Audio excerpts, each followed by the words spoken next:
Today we will continue solving quadratics by factoring. So let's take a look at the problems that we'll be dealing with. And so here's a type of problem, typical one that you'll see, and this one is ready for us to solve by factoring. And so the first step is to factor this equation. And so when I factor it, I'm going to have x times x makes x squared, and the numbers that multiply to make negative 12 would end up being a 6 and 2 I'm going to end up using because I want them to subtract to make positive 4.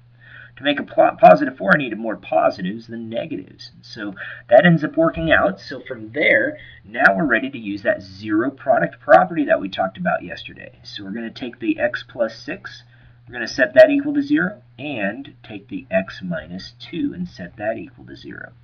And then we go ahead and do the work. So here we have to subtract the 6 from both sides. Here we're going to end up adding the 2 to both sides. And then we get our answers. And so over here, x is going to equal negative 6. Here, x is going to equal 2. So we want to check our work. Always check that answer by just taking this 2 and putting it in place of that x. Take the negative 6 and put it in place of this x. And do you get 0? Negative 6 plus 6, yeah, that makes 0. So 0 times whatever number this is going to equal 0. 2 in for this x, 2 minus 2 makes 0, so yes, 0 times that number will make 0 as well. So negative 6, 2, that is our solution set. Well, over here, you're going to end up having to move some terms around on your problems tonight. If the equation is not set equal to 0, set it equal to 0. That's the key. So I had to move that term over by doing an opposite operation. From there, all you're going to do is factor. And so when we factor this, we've got x times x makes x squared. Numbers that multiply to make 9 are 9 and 1. In order to make a negative 8, we need more negatives than positives. Once we've got that, we're going to go ahead and take those factors and set them equal to 0. And so you do that again over here. We have x plus 1 equals 0. And then you just do the opposite operations again. So over here you end up having to add 9 to both sides. And on this other side, we're going to end up subtracting 1 from both sides. And so we go ahead and do the work there. We've got an x equals 9. And then over here, we've got x equals negative 1. So check that works. See if it works out. See if indeed we end up with 0 when we do that addition or do that substitution. 9 in for x here makes 0. Yep, 9 minus 9 makes 0. Negative 1 for x. Negative 1 plus 1 will make 0 as well. And so negative 1 and 9 are the solutions that we put in our solution set. So again, another example of that concept here. Again, you're going to end up having to move some terms, because if it's not set equal to 0, do an opposite operation to set it equal to 0. So you go ahead and rewrite what's left over. You've got x squared minus 5x plus 6. It's going to be a plus 6. Again, it's set equal to 0 there. It means we have the same sign. But since they add to make a negative, they're both negative. Numbers that multiply to make 6 are 3 and 2, and they add to make negative 5. So it works. So you just take the two factors, and you set them equal to 0. So we have x minus 3 equals 0, and we have x minus 2 equals 0. So then you just do the work. So you end up having to add the 3 to both sides here. And over here, we're going to end up adding 2 to both sides. So we get our answers. So x equals 3, and over here we have x equals 2. So there it is, 2, 3. Well, on this next one, we've again got to move this 12 over, so I'll just go ahead and subtract it from both sides.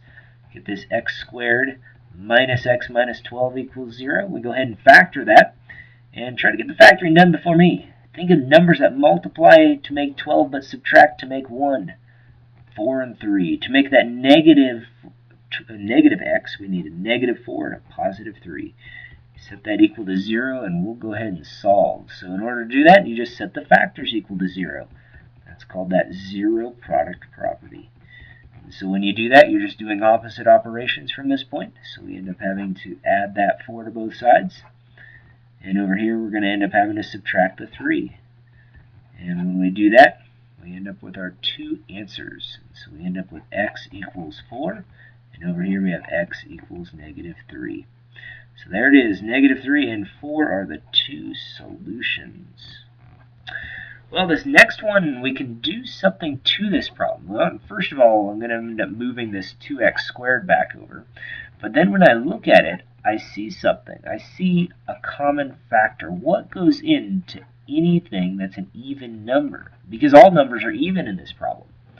Well, hopefully you saw 2 goes into each of them. So that's what you need to divide every number by.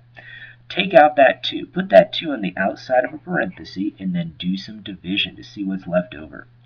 So we do that division, we've got an x squared plus 10x plus 25.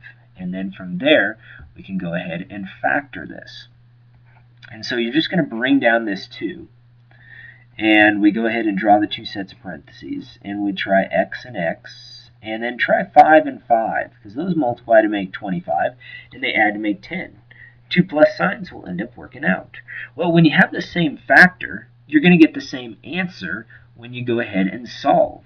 See, there's no need to set up 2 problems here, because again, the answer is going to be the same. So all you have to do is subtract the 5 from both sides, and you get just one answer. So what this means is that the x-intercept is right on the x-axis. So, x-intercept's on the x-axis, yes, but the vertex is on the x-axis. So this means the vertex is on the x-axis. So that means there's only the one solution here. We only have one. Otherwise, here we had 2 solutions where the parabola would end up crossing the x-axis at 2 points for all of these other problems. But here, it's just 1 point. So just -5. That's the only x-intercept. We'll see the same situation with this one here when we try to factor it, because when we do so, we end up with an x and x, a -4 and -4 multiply to make +16 and add to make that -8. And so when we go ahead and set those factors equal to 0, we're going to get the same number. So don't do both, just do one. Just have to add the 4 to both sides, and you've got it. So x equals 4. So what that means again is that the vertex is on that x-axis. So 4, the only solution. Those are the problems you'll end up seeing on tonight's homework. Good luck.